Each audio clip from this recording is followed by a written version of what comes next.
अस्सलाम वालेकुम, good morning. कैसे हैं आप सब लोग? Welcome to our show. मेरा नाम है आयशा यूसुफ और मेरे साथ उमैर बशीर मौजूद हैं। उमैर, गुड मॉर्निंग, कैसे हैं? Good morning. मैं बिल्कुल ठीक, आप कैसी हैं? आप ठीक हैं? मैं बिल्कुल ठीक ठाक, अल्हम्दुलिल्लाह।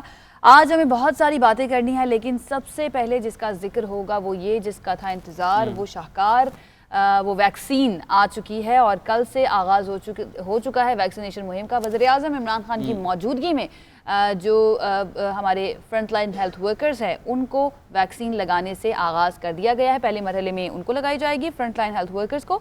दूसरे मरहले में वो लोग जो 60 साल से ज़्यादा उम्र के हैं उनको लगाई जाएगी। तो जल्दी जल्दी से अपनी रजिस्ट्रेशन करवा लीजिए ताकि वैक्सीन आप लोगों को मिल सके। और खास 5 लाख है तो हमें आइडिया है कि ये सब लोगों को नहीं लग सकती। ये साइनोफार्म वैक्सीन है जो चीन की जानिब से आई है, लेकिन एस्ट्राजेनेका जो है उसके लिए भी ऑर्डर दे दिए गए। और ऐसा सबसे खास बात, जिन जो हेल्थ प्रोफेशनल उन्होंने वैक्सीन लगी है वो मगरमच्छ नहीं बने। ब्राज़ील के सदर ने जो कहा था कि जिनको वैक्सीन लगेगी वो मगरमच्छ बन जाएंगे, वो इंसान ही रहेंगे, इस तरह के बहुत सारे सवाल आ रहे हैं, क्या आ रही जो है वो स्पेकुलेशंस जो है वो शुरू हो जाती हैं। इस पर बात करनी है डिटेल से। पोलियो के कतरे पिलाने के बारे में टिल डेट जो है आज तक एक गलत फहमी पाई जाती है और बहुत सारे कबायली इलाके ऐसे हैं जहाँ पर अभी भी अपने बच्चों को पोलियो के कतरे नहीं पिलाते कि पता नहीं उनके बच्चे। आप कबायली इलाकों की बात करी, लाहौर जैसे शहर में कई ऐसे लोग हैं जो कि बच्चों को पोलियो के कतरे नहीं पिलाते और अभी वैक्सीन आई नहीं है। लेकिन ये जो थ्योरीज हैं, ये साजिशी थ्योरीज जिनको हम कहते हैं, ये पहले आ गई हैं कि लोग जो है वो पहले ही मना कर दें कि हमें वैक्सीन जो है वो नहीं लगवानी है। आज के टॉपिक्स पे हम बात करेंगे तो सबसे पहले कोविड की हमें बात करनी है कि इसकी वैक्सीन आ चुकी है पाकिस्तान में। दूसरा, गुलशन इकबाल पार्क में आखिर किसका मुजस्समा लगा दिया गया? उमर, किसका मुजस्समा? अच्छा, इस हवाले से जो मेरे पास थोड़ी सी सिंपैथी है उन मालियों के लिए, और क्योंकि मैंने वहाँ पे जो मौजूद थे, यानी शाहिद जिनको कह सकते हैं, जिनके सामने ये मुजस्समा बना, मैंने उस शख्स से भी बात की। उन्होंने बताया कि वाक़तन ऐसा है, ये झूठ नहीं है, ये मालियों ने खुद अपनी मदद से किया है और उनको पिक्चर दिखाते रहे और वो कोशिश करते रहे, क्योंकि उन्होंने अपने पैसों से किया था, सब ने मिल मिला के। और इस पे डिटेल से हमें बात करनी है कि किसकी रिस्पॉन्सिबिलिटी है, ये लगना चाहिए था, नहीं लगना चाहिए था, चाहे किसने खुद से कोशिश करके ये लगवाया है मुजस्समा, फिर भी इंतज़ामिया की रिस्पॉन्सिबिलिटी बनती है। पाकिस्तान का इस वक्त वाहिद गर्ल्स बैंड, उससे हमें मुलाकात करवानी है अपने नाजरीन की। बेंजामिन सिस्टर्स, आपको याद होगी कि एक वक्त वो था कि बेंजामिन सिस्टर जो एक ग्रुप था, तीनों बहनें जो थीं वो एक ग्रुप की सूरत में मौजूद थी, तीनों सिंगर्स थी। और उसके बाद अब ये पहला गर्ल बैंड जो है राइट नाउ पाकिस्तान में है, उनसे हमें आपकी मुलाकात करवानी है। और सूफीज़म पर हम अक्सर बात करते हैं, आपका पसंदीदा टॉपिक है मेरे ख्याल से। सूफीज़म का इजहार पेंटिंग के जरिए ये कौन करता है, वो भी हमें मुलाकात करवानी है चार सदा की एक आर्टिस्ट से। आपकी आगाज़ करते हैं मैं। बिल्कुल, सबसे पहले कोरोना के हवाले से, कोरोना वैक्सीन के हवाले से वज़ीर-ए-आज़म इमरान खान ने मुल्क में कोरोना वैक्सीन मुहिम का आगाज़ कर दिया है और कोरोना वैक्सीन सबसे पहले तिब्बी अमले को लगाई जा रही है। वज़ारत सेहत की जानिब से दावा किया गया है कि पहले वाले 4 से 5 माह में आबादी के बड़े हिस्से को कोरोना से महफूज बना दिया जाएगा। तो दूसरी जानिब वैक्सीन के हवाले से जो थीरीज हैं जिसकी हम बात कर रहे थे वो भी अब सामने आ रही हैं। मगरमच्छ बन जाएंगे, इस तरह की ब्राज़ील के सदर ने कह दिया था, ऐसा ही माजूर हो जाएंगे, इस तरह की भी बातें हो रही हैं। सोशल मीडिया पर अब एक बाकायदा मुहिम जो है वो शुरू हो गई है इस वैक्सीन के खिलाफ, और मुहिम चलाने वालों ने इसके मुज़र असरात और मौसर होने पर कई सवालात भी उठा दिए हैं। इस वक्त हमारे साथ मौजूद हैं यूनिवर्सिटी ऑफ हेल्थ साइंसेज के वाइस चांसलर डॉक्टर जावेद अकरम साहब। उनसे जानते हैं कि जो स्पेकुलेशन, ये सारी अफवाहें जो हैं उनके बारे में क्या इसके मुहर्रिकात हो सकते हैं, उसकी वजह क्या हो सकती है। डॉक्टर साहब से बात करेंगे, लेकिन उससे पहले हमारे नुमाइंदे जुल्करनैन राना हमारे साथ मौजूद हैं। उनसे इस बारे में बात करते हैं कि वैक्सीनेशन के लिए लाहौर में क्या इंतज़ाम किया गया और अभी तक कितने लोग जो हैं उन्होंने रजिस्ट्रेशन अपनी करवा ली है। जुल्करनैन, बताइएगा अब तक कितने लोग रजिस्टर हो चुके हैं वैक्सीन लगवाने के लिए और लाहौर में क्या इंतज़ाम किए गए हैं, कितने मराकज़ कायम किए गए हैं वैक्सीन लगाने के लिए? बिल्कुल, लाहौर के तमाम हॉस्पिटल्स में कोरोना वैक्सीनेशन का आज बाकायदा आगाज़ जो है वो किया जाएगा। इस हवाले से जो सरकारी अस्पताल हैं उनमें जो कोरोना वैक्सीन के सेंटर्स हैं वो लगा दिए गए हैं। इंतजाम जो है वो बिल्कुल मुकम्मल हैं। मैं इस वक्त सर्सिस अस्पताल में मौजूद हूँ, जहाँ पर कोरोना वैक्सीन के जो है वो काउंटर और जो सेंटर है वो कायम कर दिया गया है, जबकि CNOC की टीम का जो है वो इंतज़ार किया जा रहा है। वो टीम सबसे पहले आकर इंतजाम का जायज़ा लेगी और जिस अस्पताल को अप्रूव किया जाएगा को वैक्सीन देकर बाकायदा आगाज कर दिया जाएगा। इस हवाले से जो हमारी अस्पताल इंतजामिया से बात हुई है, उनका ये कहना है कि सर्विस अस्पताल में 45 मेडिकल वार्ड हैं और रोजाना की बुनियाद पर एक मेडिकल वार्ड को जो है वो कोरोना वैक्सीन लगाई जाएगी और एक मेडिकल वार्ड में 40 से 45 के है वो तिब्बी अमला होता है। इस हवाले से खास तौर पर हमने यहाँ पर देखा है कि जो डॉक्टर्स हैं उनमें काफ़ी तहफ़्फ़ुज़ात भी पाए जा रहे हैं और उनमें मुतादिद लोग ऐसे भी हैं जो ये चाहते हैं कि वो वैक्सीन ना लगाए। इस हवाले से एक कमेटी जो है वो तमाम सरकारी अस्पतालों में बनाई गई है और वो इन तमाम जो डॉक्टर्स हैं उनके तहफ़्फ़ुज़ात को भी सुनेगी और उनको कायल भी करेगी। जबकि सोशल मीडिया पर भी एक इस तरह से चीज़ों को वायरल किया जा रहा है कि वैक्सीनेशन जो है वह ना लगाई जाए, जिस पर हमारी जो यहाँ पर कोरोना एडवाइजरी ग्रुप के मेंबर हैं उनसे भी बात हुई है, तो उनका ये कहना है कि वैक्सीनेशन जो है वो ज़रूर करवानी चाहिए। इसमें कोई ऐसी चीज़ नहीं है जिसकी वजह से जो है वो रोका जाए। और ख़ास तौर पर जो तिब्बी अमला है वो ये वैक्सीनेशन लगवाने के लिए आज लिस्टें जो है वो तमाम हॉस्पिटल्स में बना दी गई हैं।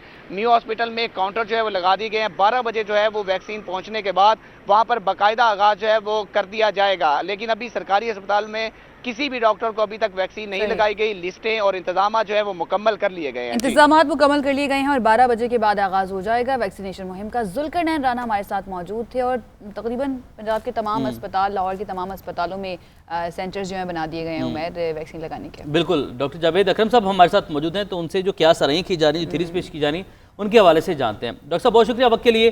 सर, वैक्सीन के हवाले से सोशल मीडिया पर कई अफवाहें सरगर्म हैं। लोगों का दावा है कि चीन की जो वैक्सीन है वो लोगों की अमवात और माजूरी का बायस बन रही है, तो हकीकत क्या है? हरगिज़ नहीं है। मेरा ख्याल है कि बात वो करनी चाहिए जिसके पीछे कोई एविडेंस हो, एविडेंस बेस्ड अप्रोच जिसको हम कहते हैं।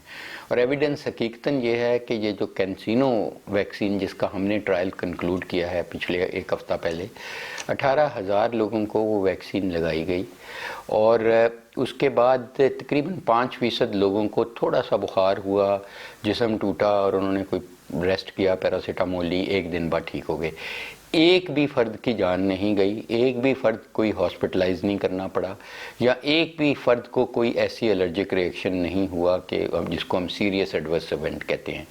तो अल्हम्दुलिल्लाह सेफ़ वैक्सीन्स हैं, इफ़ेक्टिव हैं, इसलिए कि जिन लोगों ने अपने एंटीबॉडीज़ टेस्ट कराए उनके बेसलाइन से कई 100 गुना ज़्यादा एंटीबॉडीज़, न्यूट्रलाइजिंग एंटीबॉडीज़ बनी जो कि वायरस को न्यूट्रलाइज करती हैं। अब ये कहना कबल वक्त है कि वो कितनी देर तक अफेक्टिव रहेंगी ये तो वक्त ही बताएगा। ये दुनिया में ये वैक्सीन को आए 4-5 माह हुए हैं, इसलिए वक्त के साथ पता लगेगा क्या 1 साल तक रहेंगी, 1 साल से ज़्यादा शायद डोज लगानी पड़े। लेकिन इस वक्त देखें 1 घंटे में तकरीबन 3 से 4 लोग की कीमती जानों का ज़िया हो रहा है सिर्फ पाकिस्तान में, और दुनिया में हर दूसरे तीसरे मिनट एक जान जा रही है। ये इसी के लिए मैं इसको 3rd वर्ल्ड वॉर कहता हूँ। और जो इसमें उम्मीद की किरण या light at the end of the tunnel नज़र आ रही है वो वैक्सीन प्रोग्राम से ही नज़र आ रही है, सेफ़ और इफ़ेक्टिव प्रोग्राम। और मैं समझता हूँ कि ऐसे जो लोग अबहाम पैदा कर रहे हैं या खौफ पैदा कर रहे हैं, ये बिल्कुल इसकी कोई ज़रूरत नहीं है और वो कोई इंसानियत की खिदमत नहीं कर रहे। डॉक्टर साहब, वज़ीर सेहत यास्मीन राशिद ने गुज़श्ता रोज़ कहा कि वैक्सीन के मौसर होने के बारे में हतमी तौर पर हम कुछ नहीं कह सकते हैं और कोई भी शख्स ये नहीं कह सकता कि वैक्सीन लगाने के बाद उसको दोबारा कोरोना होगा या फिर वो मुकम्मल तौर पर महफूज रहेगा कोरोना से। ये बात किस हद तक दुरुस्त है? मैं इससे एग्री करता हूँ जो डॉक्टर यास्मीन साहिबा ने कही, क्योंकि देखें अभी आम तौर पे मैं आपको ये बताऊं कि एक वैक्सीन को डेवलप करने में, जैसे हेपेटाइटिस बी की वैक्सीन डेवलप हुई उसको 13 साल लगे। ये वैक्सीन्स जितनी भी हैं इस वक्त तकरीबन 69 के करीब वैक्सीन्स फेज़ 3 में हैं या फेज़ 3 से गुजर चुकी हैं। तो ये तमाम अमल जो हुआ ये तकरीबन 8 से 9 माह में कंप्लीट हुआ। तो इसका मतलब है जो हमने जानवरों के एक्सपेरिमेंट किए, जो लेबॉरेटरी में किए, जो ह्यूमंस पे ट्रायल किए फेज़ 1, 2, 3, ये सारे हमने इकट्ठे कर दिए, पैरेलल किए। ये नहीं किया कि एक ख़त्म हुआ फिर उसको एनालाइज किया फिर अगला शुरू किया। तो जाहिर है जब इस किस्म की हंगामी तरीके से आप करेंगे तो आपको थोड़ा सा रिस्क लेना पड़ेगा, और वो रिस्क बहुत कम है। और ये वाकया ही सही है कि मैं तो ख़ुद भी यही कह रहा हूँ कि हम यही कह सकते हैं कि इनिशियल एंटीबॉडी रिस्पांस इतनी अच्छी है। अब ये कहना कबल वक्त होगा, जैसे पाकिस्तान में भी हमारा जो एक्सपीरियंस है इन वैक्सीन्स का वो 3 से 4 माह पुराना है सिर्फ। तो 4 माह तक मैं कह सकता हूँ, मुझे नहीं पता 6 माह बाद, साल बाद शायद एक और डोज लगानी पड़े। कैंसिनो जो जिसका हमने ट्रायल किया है उसकी हम क्लेम करते हैं कि 1 डोज ज़िंदगी में चाहिए। सिनोफार्म जो कि अभी डोनेशन आई है चाइना से, हमारे ब्रादर मुल्क से, वो है ही दो डोजेस हैं, एक आज किसी को अगर लगेगी तो महीने बाद उसको दोबारा। फाइज़र की जो वैक्सीन है जो कि इस वक्त गोल्ड स्टैंडर्ड बनी हुई है, यूएस में यूज़ हो रही है, इंग्लैंड में यूज़ हो रही है, उसकी भी 2 डोजेस हैं। तो इसलिए ये तो वैक्सीन पे डिपेंड करता है। एक और वैक्सीन है एनहोई की, जिसकी हम अभी ट्रायल शुरू करने जा रहे हैं, वो है ही 3 डोजेस की वैक्सीन कि हर महीने बाद लगेगी और तीसरी डोज के बाद आपकी एंटीबॉडी रिस्पॉन्स आएगी। इसीलिए ये बहुत हद तक ये बात बिल्कुल बजा है कि ये ओनली के वक्त बताएगा कि कौन सी वैक्सीन बेहतर है और उसका कितनी देर तक असर रहेगा। मैं समझता हूं कि इस वक्त कोई भी वैक्सीन जो आपको प्रोटेक्ट करती है, चाहे वो चंद माह के लिए प्रोटेक्ट करती है, वो भी एक अल्लाह ताला का शुक्र अदा करना चाहिए कि वो है, क्योंकि आपकी बचत होगी। आप 3 माह 4 माह बाद अगर एक और इंजेक्शन लगाना पड़ता है तो इसमें हर्ज क्या है फिर। ठीक। अच्छा डॉक्टर साहब, जैसे कि वैक्सीन लगाने का अमल अब शुरू हो चुका है, तो आपका क्या अंदाज़ा है, मौजूदा वसाइल को देखा जाए, आबादी के बड़े हिस्से को वैक्सीन लगाने के लिए कितना वक्त दरकार होगा? अल्हम्दुलिल्लाह आज 3 फरवरी को ये अमल शुरू हो गया कि हेल्थ केयर प्रोवाइडर्स को वैक्सीन लग रही है और फिर हमारे जो ज़ईफ़ लोग हैं 70 साल से ऊपर उनको लगेगी।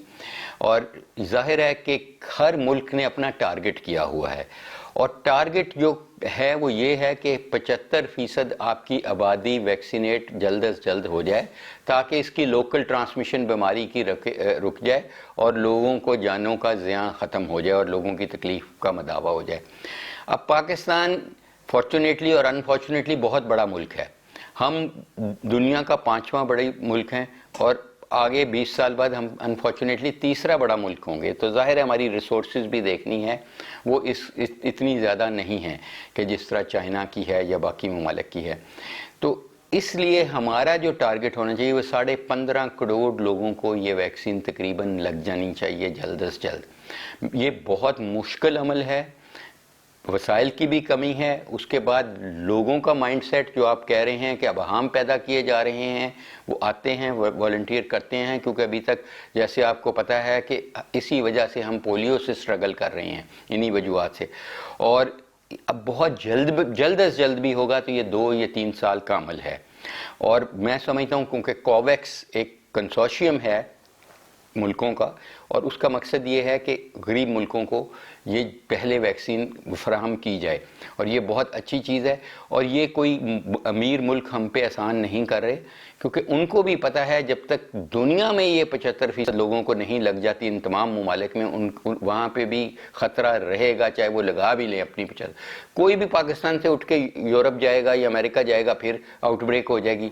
इसलिए उनकी भी ये मजबूरी है कि तमाम मुल्कों को 75% आबादी को ये जल्द अज जल्द वैक्सीनेट किया जाए ताकि हम नियो नॉर्मल से अपनी जो हमारी नॉर्मल ज़िंदगी थी 2019 से पहले उस पर जा सके।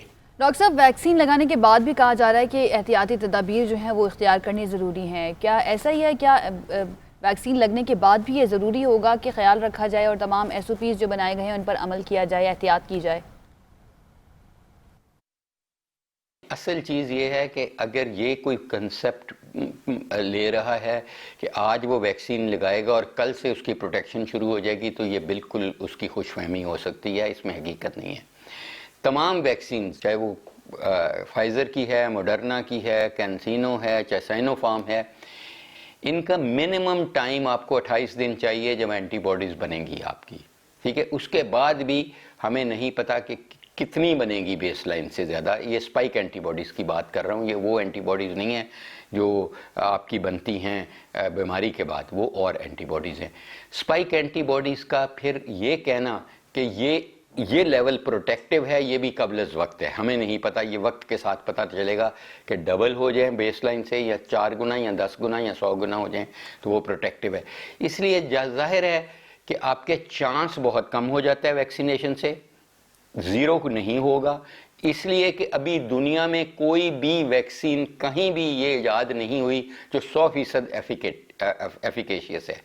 ज़्यादा से ज़्यादा 95% है, इसका मतलब है 5% में नहीं रही उनको लगे, और दूसरा 95% कम अज़ कम उनको लग गई। दूसरा, अगर आपको वैक्सीन लगने के बाद खुदा ना खास्ता कोविड या कोरोना की इन्फेक्शन हो जाती है तो उसका ये नहीं कि उसका कोई फ़ायदा नहीं हुआ, उसका फ़ायदा ये होगा कि आपके चांस सीरियस बीमारी होने के बहुत कम हैं फिर। तो आपके क्योंकि इम्यून सिस्टम बूस्ट हुआ है, तो इसलिए ये बिल्कुल सही आपने कहा कि बेहतर यह होगा कि आप वैक्सीन ज़रूर लगवाएं, फर्स्ट अपॉर्चुनिटी पे लगाएं और किसी वहम के अबहाम के बगैर लगाएं। आपकी जो भी उम्र है, अलबत्ता हामला हैं आप तो मत लगाएं, या आप दूध पिलाती हुई माँ हैं तो मत लगाएं, क्योंकि उसमें हमारे फेज़ 1 ट्रायल नहीं है। उम्र रसीदा है तो ज़रूर लगाएं, जल्द से जल्द लगाएं। ब्लड प्रेशर है, शुगर है, जो भी आपको और बीमारियां हैं उसके साथ भी लगाएं। लेकिन कोशिश ये करें कि कम से कम जो हमने ये किया है, अपने SOPs हैं मास्क की सूरत हाल में, इस छोटी सी चीज़ के हाथ धोने के या फिज़िकल डिस्टेंसिंग के, ये अपने अपनाए रखें। उसकी वजह यह है कि जब तक 75% लोग नहीं वैक्सीनेट होते, आपने ये चांस रहेगा, खुदा न खास्ता आप उन 5% में से हो सकते हैं जिनको वैक्सीन ने नहीं असर किया। इसलिए बेहतर है कि मैं, आप और सब लोग एहतियात का दामन नहीं छोड़ें। डॉक्टर जावेद अकरम हमारे साथ मौजूद थे। तो कोई खुशफहमी में ना रहे कि एक दफ़ा वैक्सीन लग गई तो उसके बाद आपकी प्रोटेक्शन शुरू हो जाएगी, ऐसा नहीं है। इसमें वक्त लगता है और उसके बाद भी आपको एहतियात करने की बहुत ज़्यादा ज़रूरत है। बिल्कुल। बहरहाल अब आगे बढ़े आयशा, और आगे बढ़ते हैं और हमें बात करनी है गुलशन इकबाल पार्क की, जहां पर कुछ ऐसा हुआ है कि सोशल मीडिया पर, ट्विटर पर, इंस्टाग्राम पर, फेसबुक पर मीम्स के अंबार लग गए हैं और ऐसा लगता है कि एक हलचल मच गई है। हर बंदा जो है वो जानना चाहता है कि आखिर ये किसका मुजस्समा है, और इस मुजस्समे के बारे में पता चला और हमें भी बड़ी हैरत हुई कि ये अल्लामा इकबाल का मुजस्समा जो है, शाहकार मुजस्समा वो है, और उसके बाद से ये टॉक ऑफ द टाउन बना हुआ है। और मुजस्समा जैसे ही नस्ब हुआ तो सोशल मीडिया पर बहस छिड़ चुकी है और अब बात जो है वो बहुत दूर तक निकल गई। बिल्कुल। मुसव्विर पाकिस्तान का ऐसा मुजस्समा देखकर किसी का दिल जला तो किसी का मीटर घूम गया। सोशल मीडिया पर मीम्स के अनबार जो है वो अभी भी हम देख रहे हैं कि अभी तक वो मामला उसी तरह जो है वो चलते चले जा रहे हैं। शहरियों ने हुकूमत को खूब सुनाई और पता ये चला कि मुजस्समा हुकूमत ने नहीं और PHA ने नहीं बल्कि मालियों ने अपने तौर पर बनाया। लेकिन हुआ ये कि इसके बाद इंतज़ामिया हरकत में आई और बग़ैर इजाज़त मुजस्समा बनाने पर PHA के डिप्टी डायरेक्टर समेत 2 अफसरान जो हैं वो इसके बाद मुअत्तल हो गए हैं। इंक्वायरी कमेटी भी बना दी गई है। बिल्कुल ऐसे ही है, लेकिन सवाल ये है कि जिस वक्त वो बहुत बड़ा मुजस्समा है, कुछ छोटा सा 8 माह हो गए हैं उसको वहाँ पर, 8 माह हो गए हैं, और इसका मतलब है कि इंतजामिया ने वो देखा हुआ था, उनके इल्म में था कि मुजस्समा यहाँ पर लगा हुआ है, लेकिन किसी को ख्याल नहीं आया और ना ही किसी ने ये सोचा कि ये मुजस्समा जो है इसके बारे में क्या बात की जाएगी। और सबको नज़र आ रहा होगा कि ये मुजस्समा कहीं से भी अल्लामा इकबाल से कहीं से मिलता जुलता नहीं है। लेकिन जब सोशल मीडिया पर बात आई, मीडिया पर बात आई, उसके बाद इंतज़ामिया जो है वो हरकत में आई है। बहरहाल वज़ीर आला उस्मान बुज़दार की जानिब से हुक्म दिया गया और उनके हुक्म पर मुजस्समा जो है अब वहाँ से हटा दिया गया है। इस मुजस्समे के पीछे कहानी क्या है? क्या इंतज़ामिया को कोई माहिर मुजस्समा साज नहीं मिला? इस पर बात करने के लिए हमारे साथ वाइस चेयरमैन PHA हाफिज़ ज़ीशान साहब मौजूद होंगे, लेकिन उससे पहले हमारे नुमाइंदे गुलाम मुर्तज़ा इस वक्त गुलशन इकबाल पार्क में मौजूद हैं। ज़रा उनसे जानते हैं कि क्या इस वक्त वहाँ पर चल रहा है। गुलाम मुर्तज़ा बताइएगा, क्या मुजस्समा हटा दिया गया वहाँ से? जी, मीडिया की निशानदही और सोशल मीडिया सार्फिन की तनकीद के बाद बिलाखिर PHA इंतज़ामिया को होश आ ही गया। गुलशन इकबाल लाहौर में बनाया गया मुफक्किर पाकिस्तान इकबाल का मुजस्समा रातों रात हटा दिया गया और मलबा भी यहाँ से दूसरी जगह पे शिफ्ट कर दिया गया है। कुछ शहरी मौजूद हैं, उनसे बात करते हैं कि रोज़ाना की बुनियाद पर यहाँ पे आते हैं। आप बताइएगा, क्या कहते हैं, आपको इकबाल का मुजस्समा ये लगता था? ये हम तकरीबन रोज़ाना सैर के लिए आते हैं। कल आए थे, मुजस्समा था, आज आए हैं, मुजस्समा नहीं है। पूछने पे पता चला है कि जी वो उनकी शक्ल वो स्कल्प्टर की मिलती नहीं थी और ये बात सुलह ने सही है। ये कुछ मालियों ने मिलके अपने शौक से बना लिया है, बेवकूफ़ाना बात है। जी, शहरियों की जानिब से यही कहा जा रहा है कि इकबाल का अगर मुजस्समा बनाना था किसी अच्छे आर्टिस्ट से बनवाया जाता। डिप्टी शाहनवाज वट्टू और इसी तरह असिस्टेंट डायरेक्टर गुलाम सब्तैन को मुअत्तल कर दिया गया है और एक कमेटी बनाई गई है जो 7 दिन के अंदर रिपोर्ट पेश करेगी। तो शहरियों की जानिब से और दीगर जो सोशल मीडिया सार्फिन की जानिब से यही कहा जा रहा है कि अगर इकबाल पार्क में मुजस्समा इकबाल का बनाना था तो किसी अच्छे आर्टिस्ट से बनवाया जाता ताकि उनकी पहचान हो जाती। ठीक है, बहुत शुक्रिया। गुलाम मुर्तज़ा हमारे साथ मौजूद थे। बिलाखिर मुजस्समा जो है वहाँ से हटा दिया गया है 8 माह के बाद। इस पर बात कर लेते हैं। वाइस चेयरमैन PHA हाफिज़ ज़ीशान साहब ने हमें ज्वाइन किया है। हाफिज़ ज़ीशान साहब, बहुत शुक्रिया हमें ज्वाइन करने के लिए। PHA ये मौक़िफ़ इख्तियार कर रहा है कि ये मुजस्समा मालियों ने बनाया, तो क्या मतलब है कि कोई भी कुछ भी बना लेगा, कोई किसी भी तरह का मुजस्समा बना लेगा तो उसको पार्क्स में नस्ब कर दिया जाएगा? देखिए, बेहतरीन अमल तो ये है कि हम अपनी गलती का एतराफ़ करें, और हमने इस गलती का एतराफ़ किया और अपने 2 ऑफिसर्स को मुअत्तल किया जो ज़िम्मेदार थे, जिनकी निगरानी में ये बनाया गया। लेकिन मैं यहाँ पे, आपने भी बात की कि कुछ फैक्ट्स बताएं, मैं इसके पसे पर्दा क्या मामला थे वो बताऊं। तो मैं यहाँ पे ये ज़रूरी चाहता हूँ, ये समझता हूँ कि आप ये देखें कि 40 साल हो गए इस पार्क को बने, लेकिन 40 साल में इकबाल के गुलशन में इकबाल नहीं था। तो आप ये देखें कि इन मुहिब्बे वतन मालियों ने, जिनकी आमदन इंतहाई कम थी, उन्होंने अपनी मदद आपके तहत, किसी ने 500, किसी ने 1000, किसी ने 2000 अपनी तनख्वाह से देके इस कमी को महसूस किया। ज़ीशान साहब, अगर किसी की निगरानी में, इंतजामिया की निगरानी में ये बन जाता तो आपको नहीं लगता कि ज़्यादा बेहतर होता? उनकी अकीदत और एहतराम अपनी जगह, उस पर कोई शक का इजहार नहीं कर रहे, हम कोई डाउट नहीं कर रहे हैं, लेकिन अगर इंतजामिया की निगरानी में ये बन जाता तो आपको नहीं लगता कि इतने लोगों को जो तकलीफ़ हुई है, और सब लोग ये कह रहे हैं कि ये क्या हुआ क्या है कि इकबाल के शाहीन जो हैं उन्होंने ये किस तरह का मुजस्समा इकबाल का बना दिया, और शिकवा इकबाल की जानिब से वो कर रहे हैं, इकबाल के शाहीन कर रहे हैं। तो आपको नहीं लगता कि किसी की निगरानी में ये हो जाना चाहिए था तो ज़्यादा बेहतर था? देखिए, अपनी कोताही और जो गलती थी उसको तस्लीम करने के बाद मैं तो आपको फैक्ट्स बता रहा हूँ। आप ये देखिए कि जब इसको पब्लिक के लिए ओपन किया गया, उसी वक्त इसमें निशानदही की गई थी कि ये खराबी हैं। हमने इसके लिए बाज़ाब्ता NCA के स्टूडेंट से मिलके इसको नया बनाने जा रहे थे। इसके लिए न सिर्फ हमने प्लानिंग की, बल्कि एक फ़ंड भी कायम किया। हम इसको अगले महीने, जब हमारा जश्न बहारा शुरू हो रहा था, हम तो इसको बनाने के लिए जा रहे थे। लेकिन आप ये देखें कि 40 साल तक कभी किसी ने इस बात की निशानदही तो नहीं की कि गुलशन इकबाल, इकबाल के गुलशन में इकबाल नहीं था। तो ये कैसी मतलब, क्या इकबाल जो है वो सोशल मीडिया के सार्फिन का है? क्या ये मीडिया का इकबाल है? क्या ये PHA और हर मुहिब्बे वतन पाकिस्तानी का नहीं है?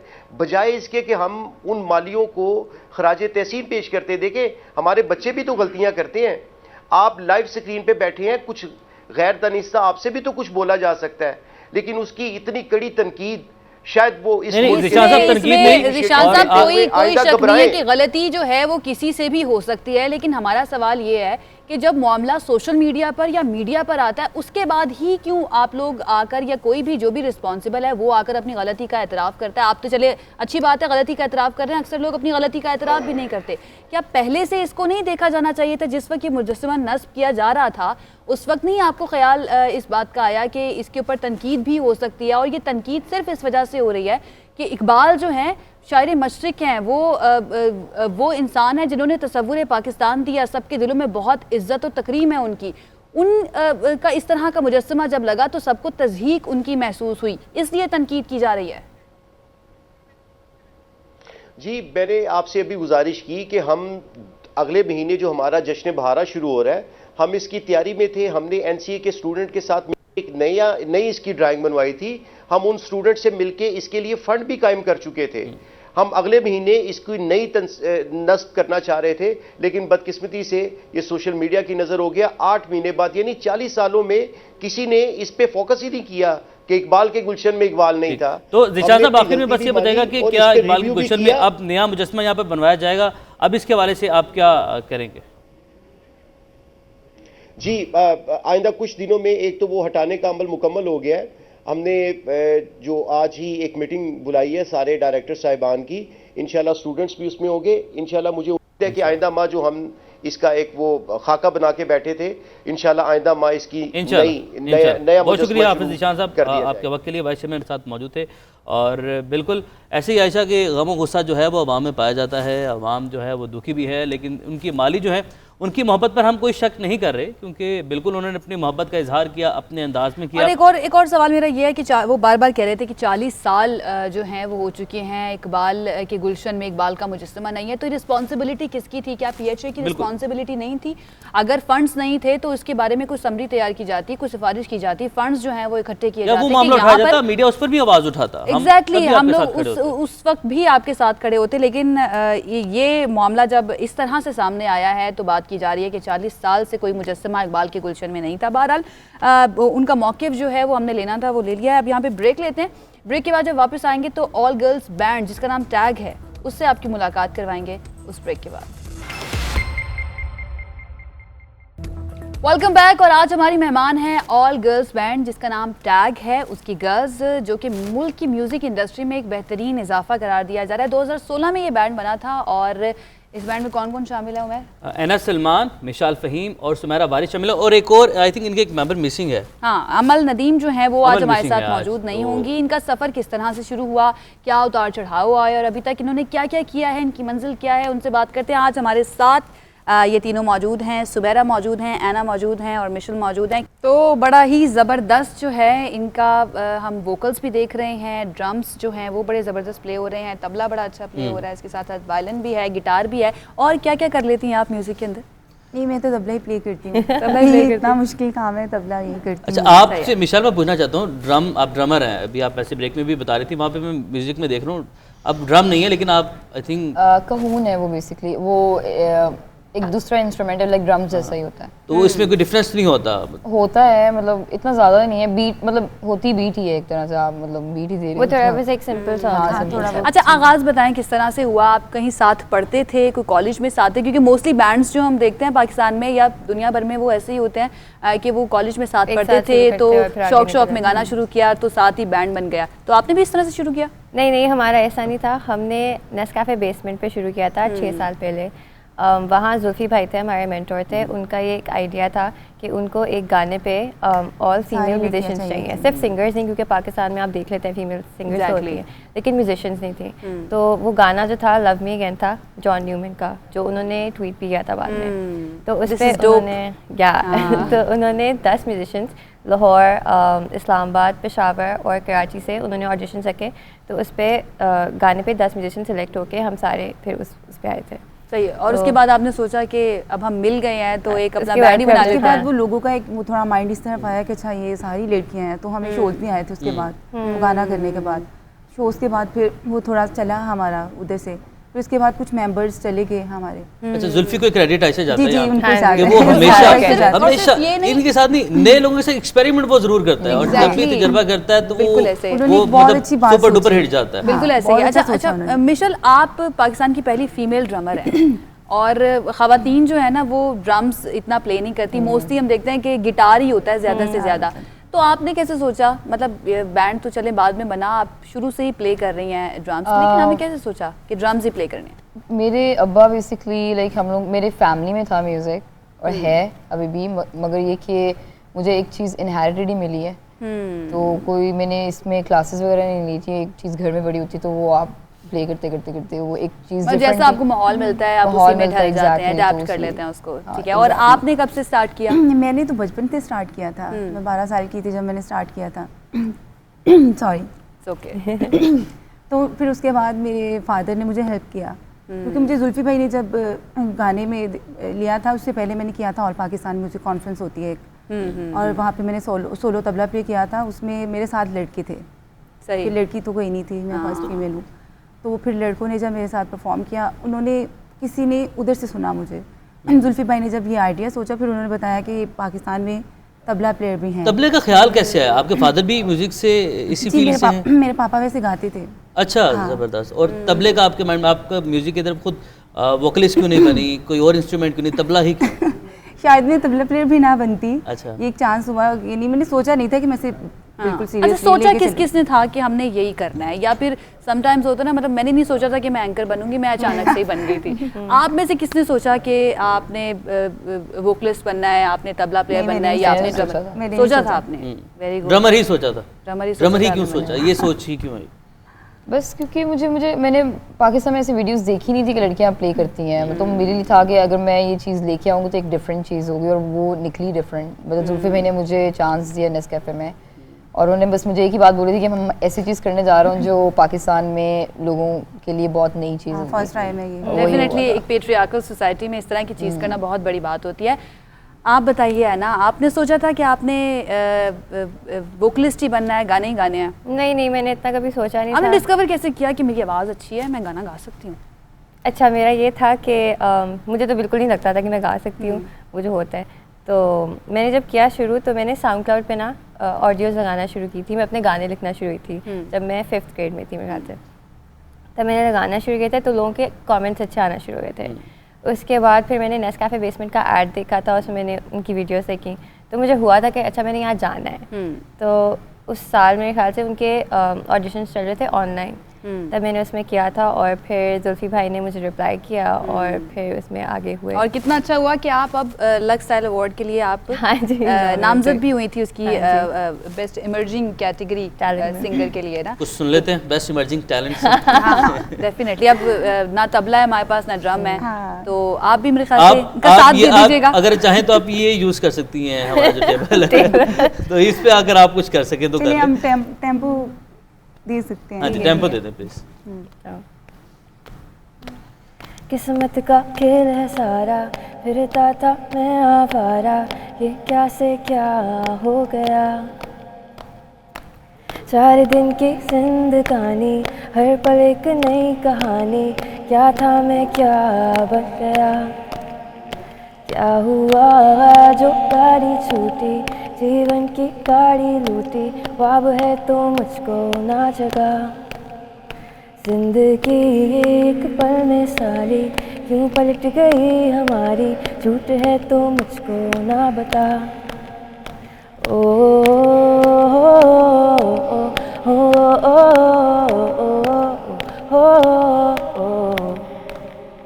ओ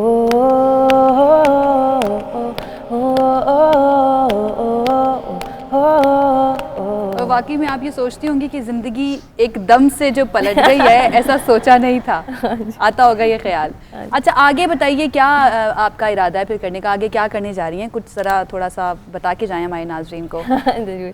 अभी तो हम अपने गानों पे भी फोकस कर रहे हैं, क्योंकि अभी हमने नया ओरिजिनल निकाला था मियां नगी के नाम से। तो अभी फ़िलहाल एज अ बैंड हम ओरिजिनल्स पे ही फोकस कर रहे हैं कि हम कंटेंट निकालते रहें। अच्छा, और आप मैशअप्स भी करती हैं? हाँ जी, वो हमने शुरू से किया किए हैं। हाँ तो अभी तक कौन कौन से किए हैं? अभी हमने आइडियाज़ के लिए किया था, बारिश और आई एम योर्स का था, और उसके बाद एज अ बैंड हमने आर यू विद मी और लारी छुट्टी का किया था। लारी छुट्टी बहरहाल मेरा पसंदीदा गाना है। अच्छा, बैंड्स में ये देखा है कि अक्सर टूट जाते हैं बैंड, लड़ाइयाँ हो जाती हैं। हाँ जी। अगर पाकिस्तान के सबसे फेमस बैंड की बात की जाए, जल बैंड है, जुनून अब दोबारा एक साथ इकट्ठे हुए वो सब, तो आप तो हैं ही 4 ख्वातीन माजद के साथ, लेकिन स्टिल अभी तक आप लोगों की कोई इस तरह की इस चीज को मैं बुरा मनाऊंगी, मैंने माफी मांग ली पहले कि गलत बोल दी मैंने बात। नहीं कोई बात नहीं, होता है, लोगों की अंडरस्टैंडिंग पे आपकी डिपेंड करता है। हमारी ओवर द ईयर, तब हम 6 साल से हैं, तो हमारी अंडरस्टैंडिंग डेवलप हो गई, हमें पता है एक दूसरे के बारे में, तो एक साथ चलते हैं हम। ये बैंड लंबा चलता हुआ देख रहे हैं आप लोग? हाँ जी, जरूर। ठीक है, बहुत शुक्रिया भाई, आप लोग बहुत अच्छा काम कर रहे हैं, और आई होप, मुझे तो बड़ी खुशी होगी ख़वातीन जब इतना आगे जाएंगी इस फील्ड के अंदर एज म्यूजिशियंस। तो बहुत शुक्रिया। एना सलमान हमारे साथ मौजूद थी, मिशुल फ़हीम और सुमेरा वारिस। Welcome back. और अब आखिर में हम बात करेंगे कि रंग बातें करें और वो भी सूफियाना, तो देखने वाले किसी और दुनिया के नज़ारे करने लगते हैं। 4 सदा से ताल्लुक़ रखती हैं, होनहार तालिबा हैं फारिस, इन्हें सूफीज़म से आयशा बहुत लगाव है। बिल्कुल, और वो मौलाना रूमी के मेरे फेवरेट उनके जो सूफियाना कलाम है उसको रंगों में ढालती हैं, और अब तक 1000 से ज़ायद फनपारे जो हैं वो भी तख्लीक कर चुकी हैं। हमारे नुमाइंदे जुनेद आलम ने एक रिपोर्ट तैयार की है, पहले वो रिपोर्ट देखते हैं, उसके बाद आपकी मुलाकात करवाएंगे फारिस से। ये है चारसद्दा की रिहायशी बाकमाल मुसव्वरा 22 साला फारिस रफीक, जो मौलाना रूमी के अशार को पेंटिंग के जरिए बयान करती है। फारिस ने अभी तक मौलाना रूमी के 40 असूलों में से 15 को पेंटिंग की शक्ल दी है, जिन्हें देखने वाली आंखें दंग रह जाती हैं। फारिस के मुताबिक जब इनके पास अल्फाज खत्म हो जाते हैं तो वो अपने जज्बात और एहसासात को पेंटिंग की शक्ल देती है। यही वजह है कि फारिस ने अभी तक यूथ कार्निवाल, नेशनल एग्जीबिशन और PCA समेत कई अहम मुकाबलों में अवार्ड्स अपने नाम कर चुकी हैं। फारिस ने अब तक 1000 से ज्यादा मुसव्वरी के फनपारे तख्लीक किए हैं। अपनी पेंटिंग के जरिए फारिस रफीक पूरी दुनिया में मुल्क और कौम का नाम रोशन करने की ख्वाहिश रखती है। वाह वाह, इतनी खूबसूरत पेंटिंग्स जो हैं वो भी सूफियाना तर्ज के ऊपर जो बनाई गई हैं। फारिस से जान लेते हैं कि कैसे वो ये सोचती हैं और कैसे उनका जो है दिल किया कि इस तरह की पेंटिंग्स पर काम शुरू किया जाए। फारिस, बहुत शुक्रिया हमें ज्वाइन करने के लिए। कैसे शौक़ हुआ सूफीज़म पर तस्वीर बनाने का और कब से कर रही हैं ये? पेंटिंग करने का शौक़ तो मुझे बचपन से रहा और मैं जब छोटी थी तो मैं बहुत सारे पेंटिंग करती थी, तो मुझे अच्छा फील होता। और जब मैंने FSC की तो उसके बाद फिर मैंने फ़ाइन आर्ट्स में एडमिशन ली और उसमें मैंने BS की। और पेंटिंग में मैं हर चीज़ पेंट करती हूँ, लेकिन अभी मैं ज़्यादातर सूफीज़म जो मौलाना रूमी है उसको मैं पेंट करती हूँ, तो मुझे वो अच्छा लगता है। फारिस, हमने देखा कि आप मौलाना रूमी को ही रंगों में ढालती हैं, इसकी क्या खास वजह है? टच जो है वो मैं फैमिली जो बैकग्राउंड है वो ऑलरेडी उसके साथ कनेक्ट है, तो उसकी भी अपनी एक लगन मेरे अंदर है।